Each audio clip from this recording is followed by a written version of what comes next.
പ്രിയപ്പെട്ട കുട്ടികളെ, നാം കഴിഞ്ഞ ദിവസം ഭൗതിക മാറ്റങ്ങളെക്കുറിച്ചും രാസമാറ്റങ്ങളെക്കുറിച്ചും ഒക്കെ പഠിച്ചു. അതുപോലെ രണ്ടാമത്തെ ചാപ്റ്ററിൽ നിങ്ങൾ അയോണിക ബന്ധനം, സഹസംയോജക ബന്ധനം എന്നീ രാസബന്ധനങ്ങളെക്കുറിച്ചും പഠിച്ചു കഴിഞ്ഞു. അവിടെ നമ്മൾ പഠിച്ച ഒരു കോമ്പൗണ്ടാണ് മഗ്നീഷ്യം ക്ലോറൈഡ്. നമുക്ക് ആ മഗ്നീഷ്യം ക്ലോറൈഡിന്റെ ഫോർമേഷൻ എങ്ങനെയാണ് എന്ന് ഒന്നുകൂടെ പരിശോധിച്ച് നോക്കാം. Magnesium chloride. ഇപ്പൊ മഗ്നീഷ്യം ക്ലോറൈഡിൽ ഏതൊക്കെ എലമെന്റ്സ് ആണുള്ളത്? Magnesium and chloride. നിങ്ങൾക്കറിയാം എന്താണ് മഗ്നീഷ്യത്തിന്റെ അറ്റോമിക് നമ്പർ? 12 ആണ് അല്ലേ? അപ്പോൾ Z ഈക്വൽ ടു 12 എന്ന് എഴുതാം. ഇനി ഇലക്ട്രോണിക് കോൺഫിഗറേഷനോ 2 8 2. ഇപ്പോൾ മഗ്നീഷ്യം ക്ലോറൈഡിൽ ഇനി ഒരു എലമെന്റ് കൂടെ ഉണ്ട്. ഏതാണത്? ക്ലോറിൻ ആണ്. ക്ലോറിൻ എഴുതുന്നു. ക്ലോറിൻ Z ഈക്വൽ ടു 17 2 8 7 അല്ലേ? അപ്പോൾ ഇവിടെ മഗ്നീഷ്യം ക്ലോറൈഡിന്റെ ഫോർമേഷനിൽ നമുക്കറിയാം മഗ്നീഷ്യം ക്ലോറിനുമായി കമ്പൈൻ ചെയ്തുകൊണ്ടാണ് മഗ്നീഷ്യം ക്ലോറൈഡ് ഫോം ചെയ്യുന്നത്. അപ്പോൾ Mg + Cl2 gives MgCl2 എന്ന് എഴുതാം. നമ്മളിപ്പോൾ ഈ ചാപ്റ്ററിൽ ഇക്വേഷൻ ബാലൻസ് ചെയ്യാൻ പഠിച്ചു. ഇക്വേഷൻ ബാലൻസ് ചെയ്യുമ്പോൾ എങ്ങനെ വരും നോക്കിയേ. മഗ്നീഷ്യം ഈ സൈഡ് 1 ആണ്, ഇവിടെ 1 ആണ്. അപ്പോൾ മഗ്നീഷ്യത്തിന്റെ കാര്യം ഓക്കെയാണ്. ക്ലോറിൻ നോക്കാം, ഇവിടെ 2 ആണ്. കാരണം ക്ലോറിൻ ഡയറ്റോമിക് മോളിക്യൂളാണ്. ഇവിടെയും 2 തന്നെയാണ് അല്ലേ? അപ്പോൾ മഗ്നീഷ്യം ക്ലോറൈഡിന്റെ ഫോർമേഷന്റെ ഈ ഇക്വേഷൻ ഇപ്പോൾ ബാലൻസ്ഡ് ആണ്, സമീകൃത സമവാക്യമാണ്. ഇവിടെ മഗ്നീഷ്യം ക്ലോറൈഡ് ഫോം ചെയ്യുന്ന സമയത്ത് എന്തായിരിക്കും സംഭവിക്കുക? മഗ്നീഷ്യം എന്ത് ചെയ്യും? അതിന്റെ ഔട്ടർ മോസ്റ്റ് ഷെല്ലിൽ എത്ര ഇലക്ട്രോൺ ആണ് ഉള്ളത്? 2 ഇലക്ട്രോൺ അല്ലേ? അപ്പോൾ സ്റ്റെബിലിറ്റി അറ്റൈൻ ചെയ്യണമെങ്കിൽ ഒക്ടറ്റ് കംപ്ലീറ്റ് ചെയ്യണം. അപ്പോൾ ഔട്ടർ മോസ്റ്റ് ഷെല്ലിൽ 8 ഇലക്ട്രോൺ ആണോ മഗ്നീഷ്യത്തിന്? അല്ല അല്ലേ? 2 ഇലക്ട്രോൺ ആണ്. അപ്പോൾ 2 ഇലക്ട്രോൺ നഷ്ടപ്പെടുത്തിക്കൊണ്ട് 6 ഇലക്ട്രോൺ സ്വീകരിച്ചുകൊണ്ട് മഗ്നീഷ്യത്തിന് സ്റ്റെബിലിറ്റി അറ്റൈൻ ചെയ്യാം. ഇവിടെ എന്തായിരിക്കും സംഭവിക്കുക? 2 ഇലക്ട്രോൺ നഷ്ടപ്പെടുത്തും. 2 ഇലക്ട്രോൺ നഷ്ടപ്പെടുത്തുമ്പോൾ ക്ലോറിൻ എന്ത് സംഭവിക്കും നോക്കി. ക്ലോറിന്റെ ഔട്ടർ മോസ്റ്റ് ഷെല്ലിൽ എത്ര ഇലക്ട്രോൺ ആണ്? 7. അപ്പോൾ ക്ലോറിന് ഈ 7 ഇലക്ട്രോൺ കൊണ്ട് സ്റ്റെബിലിറ്റി കിട്ടുമോ? ഇല്ല, 8 ഇലക്ട്രോൺ വേണം. അപ്പോൾ എന്തായിരിക്കും സംഭവിക്കുന്നത്? ഈ മഗ്നീഷ്യം ഈ 2 ഇലക്ട്രോണിൽ ഒരെണ്ണം ഒരു ക്ലോറിന് കൊടുക്കും. അപ്പോൾ മഗ്നീഷ്യത്തിന് അതുപോലെ കൊടുക്കാനായിട്ട് 2 ഇലക്ട്രോൺ ഉണ്ട്. അപ്പോൾ ഒരു ക്ലോറിന് 1 ഇലക്ട്രോണേ ആവശ്യമുള്ളൂ. അപ്പോൾ എത്ര ക്ലോറിൻ ആറ്റം വേണം? 2. നോക്കിയേ, ശരിയല്ലേ? ഒരു മഗ്നീഷ്യം ആറ്റം 2 ക്ലോറിൻ ആറ്റവുമായി കമ്പൈൻ ചെയ്തുകൊണ്ടാണ് മഗ്നീഷ്യം ക്ലോറൈഡ് ഫോം ചെയ്യുന്നത്. അപ്പോൾ മഗ്നീഷ്യം ശരിക്കും നഷ്ടപ്പെടുത്തുന്നത് എത്ര ഇലക്ട്രോൺ ആണ്? 2 ഇലക്ട്രോൺ ആണ്. മഗ്നീഷ്യം 2 ഇലക്ട്രോൺ നഷ്ടപ്പെടുത്തുമ്പോൾ ഒരു അയോൺ കിട്ടും. എന്ത് അയോൺ ആണ്? Mg2+ ion. മഗ്നീഷ്യം അയോൺ നമ്മൾ റെപ്രസെന്റ് ചെയ്യുന്നത് എങ്ങനെയാ? Mg2+ എന്നാണ് റെപ്രസെന്റ് ചെയ്യുന്നത്.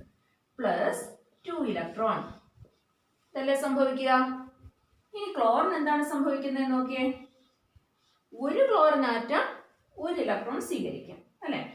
Cl+1 electron gives Cl-. Chlorine 1 electron സ്വീകരിച്ചുകൊണ്ട് Cl- ആയിട്ട് മാറും. ഇതാണ് ഇവിടെ നടക്കുന്ന പ്രവർത്തനം. മഗ്നീഷ്യത്തിന്റെ ചാർജ് നോക്കിയേ. മഗ്നീഷ്യത്തിന് ഇവിടെ ചാർജ് ഉണ്ടോ? മഗ്നീഷ്യം ആറ്റം ആവുമ്പോൾ മഗ്നീഷ്യത്തിന് ചാർജ് ഇല്ല, 0 ആണ് അല്ലേ? ഈ മഗ്നീഷ്യം 2 ഇലക്ട്രോൺ വിട്ടുകൊടുത്തുകൊണ്ട് Mg2+ ആയി. ഇപ്പോൾ അതിന് എന്ത് ചാർജ് കിട്ടി? 2+ എന്ന ചാർജ് കിട്ടി. 2 പോസിറ്റീവ് ചാർജ് കിട്ടി. അപ്പോൾ ഇവിടെ ചാർജ് എന്ത് ചെയ്തു? ഇൻക്രീസ് ചെയ്തു. എങ്ങനെയാണ് ചാർജ് ഇൻക്രീസ് ചെയ്തത്? ചാർജ് കൂടിയത് എങ്ങനെയാണ്? ഇലക്ട്രോൺ എന്ത് ചെയ്തു? നഷ്ടപ്പെടുത്തി. ഇലക്ട്രോൺ നഷ്ടപ്പെടുത്തി. അപ്പോൾ ഇവിടെ സംഭവിച്ചത് ലോസ് ഓഫ് ഇലക്ട്രോൺ ആണ്. ഇലക്ട്രോൺ നഷ്ടപ്പെടുത്തി. ഇവിടെ എന്താണ് സംഭവിച്ചത്? ക്ലോറിൻ ആറ്റത്തിന് ക്ലോറിൻ ആറ്റം ഇലക്ട്രോൺ നേടി അല്ലേ? ഇലക്ട്രോൺ നേടിയപ്പോൾ ക്ലോറിൻ മൈനസ് ആയിട്ട് മാറി. ഈ ക്ലോറിൻ Cl- നമ്മൾ സാധാരണ ക്ലോറൈഡ് അയോൺ എന്നാണ് പറയുന്നത്. Mg2+ നമുക്ക് മഗ്നീഷ്യം അയോൺ എന്ന് പറഞ്ഞാൽ മതി. പക്ഷെ Cl- നമ്മൾ സാധാരണ പറയുന്നത് ക്ലോറൈഡ് അയോൺ എന്നാണ്. അപ്പോൾ ക്ലോറിൻ ആറ്റം ആയിരിക്കുമ്പോൾ അതിന് ചാർജ് ഉണ്ടോ? ഇല്ല അല്ലേ. അപ്പൊ ഇവിടെ എന്താണ് സംഭവിച്ചത്? 0 എന്ന ഈ ചാർജ് -1 ആയിട്ട് മാറി. 0 -1 ആവുന്നു എന്ന് പറഞ്ഞാൽ ആ നമ്പർ എന്ത് ചെയ്യുന്നു? കുറയുന്നു. ചാർജ് എന്ത് ചെയ്യുന്നു? കുറയുന്നു. എങ്ങനെയാണ് അവിടെ ചാർജ് കുറഞ്ഞത്? ഇലക്ട്രോൺ നേടി അല്ലെ? Gain of electron. ഇലക്ട്രോൺ എന്ത് ചെയ്തു? നേടി. അപ്പോൾ ആരാണ് ഇവിടെ ഇലക്ട്രോൺ നഷ്ടപ്പെടുത്തിയത്? മഗ്നീഷ്യമാണ് ഇലക്ട്രോൺ നഷ്ടപ്പെടുത്തിയത്. ഈ രീതിയിൽ ഇലക്ട്രോൺ നഷ്ടപ്പെടുന്ന പ്രവർത്തനത്തിന് പറയുന്ന പേരാണ് ഓക്സീകരണം. എന്താണ്? ഓക്സീകരണം.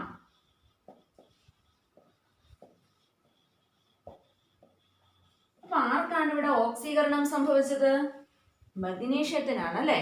മഗ്നീഷ്യം ഓക്സിഡേഷൻ സംഭവിച്ചുകൊണ്ടാണ് Mg2+ ആയിട്ട് മാറിയത്. അപ്പൊ എന്താണ് ഓക്സിഡേഷൻ എന്ന് പറയുന്നത്? എന്താണ് ഓക്സീകരണം എന്ന് പറയുന്നത്? ഇലക്ട്രോൺ നഷ്ടപ്പെടുന്ന പ്രവർത്തനം. എന്താണ് ഓക്സീകരണം എന്ന് പറയുന്നത്? ഇലക്ട്രോൺ നഷ്ടപ്പെടുന്ന പ്രവർത്തനമാണ് ഓക്സീകരണം. Loss of electrons is known as oxidation. ഇംഗ്ലീഷിൽ നമ്മൾ പറയുന്നത് ഇതിനെ ഓക്സിഡേഷൻ എന്നാണ്. ഓക്സിഡേഷൻ. ഇനി ക്ലോറിൻ എന്താണ് സംഭവിച്ചത്? ഇലക്ട്രോൺ എന്ത് ചെയ്തു? നേടി അല്ലെ. ഇലക്ട്രോൺ നേടി നെഗറ്റീവ് അയോൺ ആയിട്ട് മാറി. ഇതിന് പറയുന്ന പേരാണ് നിരോക്സീകരണം. അതായത് ഇലക്ട്രോൺ നേടുന്ന പ്രവർത്തനമാണ് നിരോക്സീകരണം. ഇലക്ട്രോൺ നഷ്ടപ്പെടുന്നതാണ് ഓക്സീകരണം. ഇലക്ട്രോൺ നേടുന്നത്, ഗെയിൻ ചെയ്യുന്നതാണ് നിരോക്സീകരണം.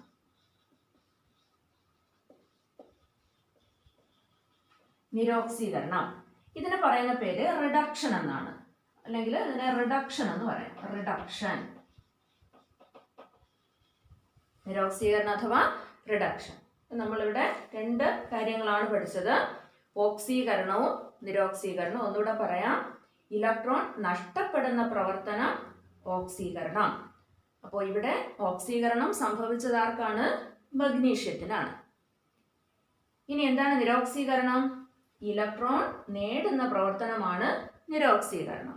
That means loss of electrons is known as oxidation and gain of electrons is known as reduction. So magnesium undergoes oxidation and chlorine undergoes reduction. നമുക്കിനി ഈ ഇക്വേഷൻ ഒന്നുകൂടെ ഒന്ന് പരിശോധിക്കാം. Mg plus Cl2 gives MgCl2 എന്ന equation. ഇവിടെ നമ്മളിപ്പോൾ കണ്ടതാണ് മഗ്നീഷ്യത്തിനാണ് oxidation സംഭവിക്കുന്നത്, ഓക്സീകരണം സംഭവിക്കുന്നത് അല്ലെ. മഗ്നീഷ്യം ഇലക്ട്രോൺ കൊടുത്തത് കൊണ്ടാണല്ലോ ക്ലോറിന് നിരോക്സീകരണം സംഭവിച്ചത്. അതായത് ക്ലോറിന്റെ നിരോക്സീകരണത്തിനെ ആര് സഹായിച്ചു? മഗ്നീഷ്യം സഹായിച്ചു. നിരോക്സീകരണത്തെ സഹായിച്ച ആറ്റത്തിനെ നമുക്ക് നിരോക്സീകാരി എന്ന് പറയാം. നിരോക്സീകാരി. അപ്പൊ ഇവിടെ മഗ്നീഷ്യം ആരാണ്? നിരോക്സീകാരിയാണ്. അപ്പൊ മഗ്നീഷ്യം നിരോക്സീകാരിയാണ്. നിരോക്സീകാരി ഇംഗ്ലീഷിൽ പറഞ്ഞാല് റെഡ്യൂസിങ് ഏജന്റ്.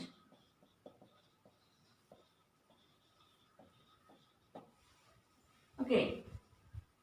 അതുപോലെ ക്ലോറിൻ ആണെങ്കിലോ നിരോക്സീകരണമാണ് സംഭവിച്ചത്. അപ്പോൾ ക്ലോറിന് മഗ്നീഷ്യം കൊടുത്ത ഇലക്ട്രോൺ ക്ലോറിൻ ഉണ്ടായിരുന്നത് കൊണ്ടല്ലേ ക്ലോറിന് നിരോക്സീകരണം സംഭവിച്ചത്. അപ്പോൾ മഗ്നീഷ്യത്തിന്റെ ഓക്സീകരണത്തിനെ ആര് സഹായിച്ചു? ക്ലോറിൻ സഹായിച്ചു. മഗ്നീഷ്യത്തിന് ഓക്സീകരണം സംഭവിക്കുക, അതായത് മഗ്നീഷ്യം 2 ഇലക്ട്രോൺ നോക്കി എവിടെ വിട്ടുകൊടുത്തു അല്ലെ, ആ ഇലക്ട്രോൺ ക്ലോറിൻ സ്വീകരിച്ചു. അപ്പോൾ മഗ്നീഷ്യം കൊടുത്ത ഇലക്ട്രോൺ സ്വീകരിക്കാൻ ആരുണ്ടായിരുന്നു? ഇവിടെ ക്ലോറിൻ ഉണ്ടായിരുന്നു. അപ്പോൾ അതുകൊണ്ടാണ് ക്ലോറിന് നിരോക്സീകരണം സംഭവിച്ചത്, മഗ്നീഷ്യത്തിന് ഓക്സീകരണം സംഭവിച്ചത്. അതായത് മഗ്നീഷ്യത്തിന്റെ ഓക്സീകരണത്തിന് ആര് സഹായിച്ചു എന്ന് പറയാം? ക്ലോറിൻ സഹായിച്ചു എന്ന് പറയാം. ഓക്സീകരണത്തിനെ സഹായിച്ച ആറ്റം ഏതാണ്? ക്ലോറിൻ ആണ്. ഓക്സീകരണത്തിനെ സഹായിച്ച ആറ്റത്തിന് നമുക്ക് എന്ത് പേര് പറയാം? ഓക്സീകാരി എന്ന് പറയാം. ഓക്സീകാരി, ഇംഗ്ലീഷിൽ തന്നെ ഓക്സിഡൈസിങ് ഏജന്റ് എന്ന് പറയാം. ഓക്കെ, അപ്പോൾ ഇവിടെ ശ്രദ്ധിക്കേണ്ടത് മഗ്നീഷ്യം, ക്ലോറിൻ എന്നീ 2 എലമെന്റ്സ് ആണ് ഇവിടെ കമ്പൈൻ ചെയ്തത്. അപ്പം മഗ്നീഷ്യത്തിന് ഓക്സിഡേഷൻ സംഭവിച്ചു. മഗ്നീഷ്യം ആരാണ്? റെഡ്യൂസിങ് ഏജന്റ് ആണ്. അപ്പോൾ ഓക്സിഡേഷൻ സംഭവിച്ച ആറ്റം ആയിരിക്കും റെഡ്യൂസിങ് ഏജന്റ്. ഇനി ക്ലോറിൻ ആണെങ്കിലോ റിഡക്ഷൻ സംഭവിച്ചു, അതുകൊണ്ട് അത് ഓക്സിഡൈസിങ് ഏജന്റ്. അപ്പോൾ റിഡക്ഷൻ സംഭവിച്ച ആറ്റം ആയിരിക്കും ഓക്സിഡൈസിങ് ഏജന്റ്. ഇവിടെ ഓക്സീകരണം സംഭവിച്ച ആറ്റം നിരോക്സീകാരിയും നിരോക്സീകരണം സംഭവിച്ച ആറ്റം ഓക്സീകാരിയും ആയിരിക്കും. ക്ലിയർ ആയല്ലോ? Mg plus Cl2 gives MgCl2. ഈ പ്രവർത്തനത്തിൽ ഓക്സീകരണം സംഭവിച്ച ആറ്റം മഗ്നീഷ്യവും റിഡക്ഷൻ സംഭവിച്ച ആറ്റം Cl ആണ്. ഓക്സീകരണ സമവാക്യം Mg gives Mg2 plus 2 electron. നിരോക്സീകരണ സമവാക്യം Cl plus 1 electron gives Cl minus. Oxidising agent ക്ലോറിനും റെഡ്യൂസിങ് ഏജന്റ് മഗ്നീഷ്യവും ആണ്. അപ്പോൾ നമുക്ക് ഈ ഡെഫിനിഷൻ ഒന്നുകൂടെ പറയാം. എന്താണ് oxidation? Oxidation is the process of loss of electrons. What is meant by reduction? Reduction is the process of gain of electrons. The atom which loses electron is the reducing agent and the atom which gain electron is the oxidizing agent. ഒന്നുകൂടെ പറയാം. Electron നഷ്ടപ്പെടുന്ന പ്രവർത്തനമാണ് ഓക്സീകരണം. അതുപോലെ electron നേടുന്ന പ്രവർത്തനമാണ് നിരോക്സീകരണം. ഇനി electron നഷ്ടപ്പെടുന്ന പ്രവർത്തനം ഓക്സീകരണമാണല്ലോ. അതുകൊണ്ട് ഇലക്ട്രോൺ നഷ്ടപ്പെടുന്ന ആറ്റം എന്തായിരിക്കും? നിരോക്സീകാരി ആയിരിക്കും. ഇലക്ട്രോൺ നേടുന്ന ആറ്റമോ ഓക്സീകാരി ആയിരിക്കും. Oxidation is the process of loss of electrons. Reduction is the process of gain of electrons. The atom which loss electron is called the reducing agent and the atom which gains electron is called the oxidizing agent. നമുക്കിനി അടുത്ത ഒരു compound magnesium ഫ്ലൂറൈഡിന്റെ formation പരിശോധിക്കാം. Magnesium ഫ്ലൂറൈഡിലെ elements ഏതൊക്കെയാണ്? മഗ്നീഷ്യവും ഫ്ലൂറിനും അല്ലേ? അപ്പോൾ magnesium ഫ്ലൂറൈഡിന്റെ formation ഞാൻ ഇവിടെ എഴുതുകയാണ്. Mg plus F2 gives MgF2. ഇത് മഗ്നീഷ്യം ക്ലോറൈഡ് പോലെ തന്നെയാണ് മഗ്നീഷ്യം ഫ്ലൂറൈഡ്. ഇവിടെ ഇക്വേഷൻ നോക്കിയാൽ മനസ്സിലാവും, ബാലൻസ്ഡ് ആണ്. അപ്പൊ ഇനി മഗ്നീഷ്യത്തിന് സംഭവിക്കുന്നത് എന്താണെന്ന് നോക്കിയേ. മഗ്നീഷ്യം ഇവിടെ നോക്കുക, ഇത് ആറ്റം ആയിരിക്കുന്ന സമയത്ത് ചാർജ് എന്താണ്? 0 ആണ്. ഫ്ലൂറിൻ അത് ആറ്റം ആയിരിക്കുന്ന അല്ലെങ്കിൽ എലമെന്റ് ആയിരിക്കുന്ന സമയത്ത്, മൂലകമായിരിക്കുന്ന സമയത്ത് ചാർജ് ഇല്ല, അതിന് 0 ആണ്. പക്ഷെ ഇവിടെ എത്തുമ്പോഴാണ് ശരിക്കും ചാർജ് കിട്ടുന്നത് അല്ലേ? മഗ്നീഷ്യം ഫ്ലൂറൈഡ് ആകുമ്പോഴാണ് ചാർജ് കിട്ടുന്നത്. മഗ്നീഷ്യം എന്ത് ചെയ്യും? 2 ഇലക്ട്രോൺ, മഗ്നീഷ്യത്തിന്റെ ഔട്ടർമോസ്റ്റ് ഷെല്ലിൽ 2 ഇലക്ട്രോൺ ആണ് ഉള്ളത്. അപ്പൊ ആ 2 ഇലക്ട്രോൺ മഗ്നീഷ്യം നഷ്ടപ്പെടുത്തും. അപ്പൊ നമുക്കിവിടെ Mg gives Mg2 plus 2 electron എന്ന് എഴുതാം. അതുപോലെ ഫ്ലൂറിൻ എന്തായിരിക്കും സംഭവിക്കുക? മഗ്നീഷ്യം കൊടുക്കുന്ന 2 ഇലക്ട്രോണിൽ ഒരെണ്ണം ഫ്ലൂറിനുമായി, ഒരു ഫ്ലൂറിൻ ആറ്റവുമായി കമ്പൈൻ ചെയ്തുകൊണ്ട് F- ആയിട്ട് മാറും. ഫ്ലൂറൈഡ് അയോൺ എന്ന് പറയാം. Cl- ഫ്ലൂറൈഡ് അയോൺ, അതുപോലെ F- ഫ്ലൂറൈഡ് അയോൺ. അപ്പൊ നമുക്കിവിടെ ഇതേ ചാർജ് ഞാൻ ഇവിടെ എഴുതുന്നു. Mg2+ ആണ് ഫ്ലൂറിൻ -1. ഒരു ഫ്ലൂറിൻ ആറ്റത്തിനാണ് -1 വരുന്നത് കേട്ടോ. അപ്പൊ നമുക്കിനി ഓക്സിഡൈസിങ് ഏജന്റും റെഡ്യൂസിങ് ഏജന്റും ഓക്സിഡേഷനും റിഡക്ഷനും ഒക്കെ എന്താണെന്ന് എഴുതാം. നോക്കിയേ, മഗ്നീഷ്യത്തിന്റെ കേസ് ഞാൻ ആദ്യം എഴുതുന്നു. മഗ്നീഷ്യം എന്താണ്? മഗ്നീഷ്യം ലോസസ് ഇലക്ട്രോൺ അല്ലെ? ഇവിടെ മഗ്നീഷ്യം എന്ത് ചെയ്യുന്നു? ഇലക്ട്രോൺ നഷ്ടപ്പെടുത്തുന്നു അല്ലെ? അപ്പോൾ ഇലക്ട്രോൺ നഷ്ടപ്പെടുത്തുന്ന പ്രവർത്തനമാണ് ഓക്സിഡേഷൻ. അപ്പോൾ ഇവിടെ നമുക്ക് മഗ്നീഷ്യത്തിന് ഓക്സിഡേഷൻ സംഭവിച്ചു, അതായത് ഓക്സീകരണം സംഭവിച്ചു എന്ന് പറയാം. ഓക്സിഡേഷൻ സംഭവിച്ച ആറ്റം എന്തായിരിക്കും? Reducing agent.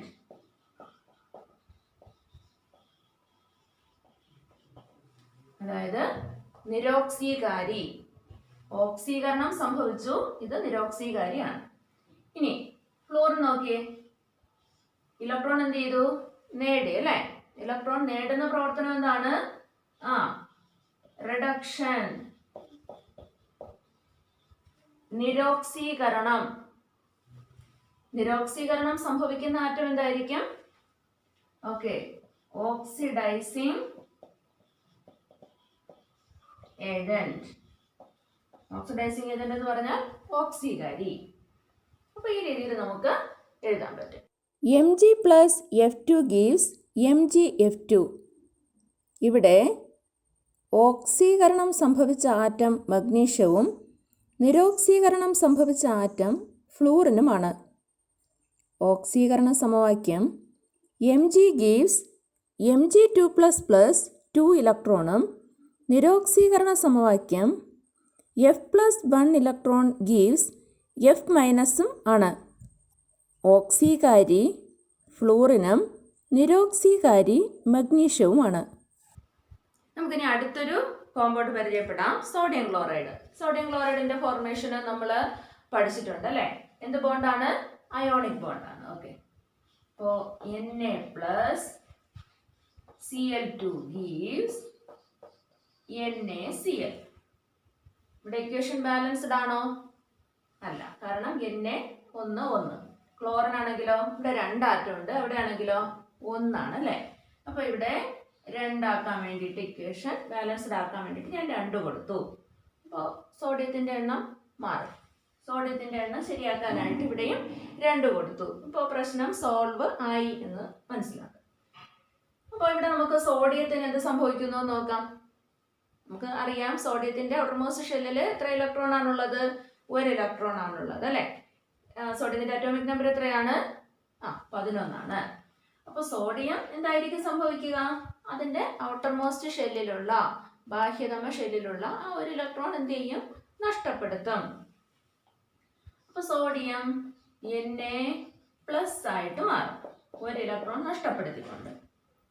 സോഡിയം വിട്ടുകൊടുക്കുന്ന 1 ഇലക്ട്രോൺ ആര് പിടിച്ചെടുക്കും? ക്ലോറിൻ. അപ്പൊ നമുക്ക് അടുത്ത ഇക്വേഷൻ എഴുതാം. Cl+1 electron gives Cl-. ഇനി നമുക്ക് ഈ ചാർജ് ഇക്വേഷനിലേക്ക് ഒന്ന് എഴുതി നോക്കാം അല്ലേ? സോഡിയം എലമെന്റ് ആണ്, ഇപ്പൊ ചാർജ് ഇല്ല, 0. കാരണം ഇലക്ട്രോൺ നഷ്ടപ്പെടുത്തുന്നതിന് മുമ്പാണ്. ക്ലോറിൻ അതുപോലെ ഇലക്ട്രോൺ സ്വീകരിക്കുന്നതിന് മുമ്പ് അതിന് ചാർജ് ഒന്നും ഇല്ലല്ലോ, ഇല്ല. ഇവിടെ ആണെങ്കിലോ സോഡിയത്തിന് എന്ത് സംഭവിച്ചു? Na+ ആയി, അപ്പൊ ഇവിടെ +1 ആയി. Cl ആണെങ്കിലോ -1 ചാർജ് ആയി. കണ്ടോ? നമുക്കിവിടെയും ചാർജ് കൊടുക്കാം. കണ്ടോ? 0 0. കാരണം റിയാക്ഷന് മുമ്പ് ചാർജ് ഇവിടെ ഇല്ല, റിയാക്ഷൻ കഴിഞ്ഞപ്പോഴാണ് ഇവയ്ക്ക് ചാർജ് കിട്ടിയത്. അപ്പൊ ഏതിനായിരിക്കും ഓക്സിഡേഷൻ സംഭവിച്ചിട്ടുണ്ടാവുക? ഇലക്ട്രോൺ നഷ്ടപ്പെടുത്തിയ ആറ്റം ആരാണ്? സോഡിയം ആണ് അല്ലേ? അപ്പൊ സോഡിയത്തിന് ഓക്സിഡേഷൻ സംഭവിക്കുന്നു. ഓക്സിഡേഷൻ സംഭവിച്ച ആറ്റം എന്താണ്? നിരോക്സീകാരി. അതായത് സോഡിയത്തിന് ഓക്സീകരണം സംഭവിച്ചു, സോഡിയം നിരോക്സീകാരിയാണ്. ക്ലോറിൻ ആണെങ്കിലോ ഇലക്ട്രോൺ എന്ത് ചെയ്തു? ഗെയിൻ ചെയ്തു, നേടി. അതുകൊണ്ട് ക്ലോറിൻ റിഡക്ഷൻ സംഭവിച്ചു, ക്ലോറിന് റിഡക്ഷൻ സംഭവിച്ചു. റിഡക്ഷൻ സംഭവിച്ച ആറ്റം എന്താണ്? ഓക്സിഡൈസിങ് ഏജന്റ് ആണ്. അതായത് നിരോക്സീകരണം സംഭവിച്ചു, അതിനാൽ ഇത് ഓക്സീകാരിയാണ്. ഓക്കെ, ക്ലിയർ ആണല്ലോ ഇത്? അപ്പോൾ ഇതാണ് സോഡിയം ക്ലോറൈഡിന്റെ ഫോർമേഷൻ. ഈ രീതിയിൽ നമുക്ക് ഇങ്ങനെ അയോണിക് കോമ്പൗണ്ട്സ് ഒക്കെ നമുക്ക് ഈ രീതിയിൽ ഇങ്ങനെ ചാർജ് കൊടുത്തുകൊണ്ട് അതിൽ ഓക്സിഡേഷനും റിഡക്ഷനും ഒക്കെ എഴുതാൻ പറ്റും. അപ്പോൾ ഒരു റിയാക്ഷൻ നടക്കുമ്പോൾ ഈ 2 പ്രവർത്തനങ്ങളും ശരിക്കും നടക്കുന്നുണ്ട്. ഓക്സിഡേഷനും നടക്കുന്നുണ്ട്, ഇവിടെ റിഡക്ഷനും നടക്കുന്നുണ്ട്. സോഡിയം ക്ലോറിനുമായുള്ള പ്രവർത്തന സമവാക്യമാണ് ഇവിടെ നൽകിയിരിക്കുന്നത്. 2Na+Cl2 gives 2NaCl. ഈ പ്രവർത്തനത്തിലെ ഓക്സീകരണം സംഭവിച്ച ആറ്റം സോഡിയവും നിരോക്സീകരണം സംഭവിച്ച ആറ്റം ക്ലോറിനും ആണ്. ഓക്സീകരണ സമവാക്യം Na gives Na plus plus 1 electron. നിരോക്സീകരണ സമവാക്യം Cl plus 1 electron gives Cl minus. ഓക്സീകാരി അഥവാ ഓക്സിഡൈസിംഗ് ഏജൻറ്റ് ക്ലോറിനും നിരോക്സീകാരി അഥവാ റെഡ്യൂസിംഗ് ഏജൻറ്റ് സോഡിയവും ആണ്.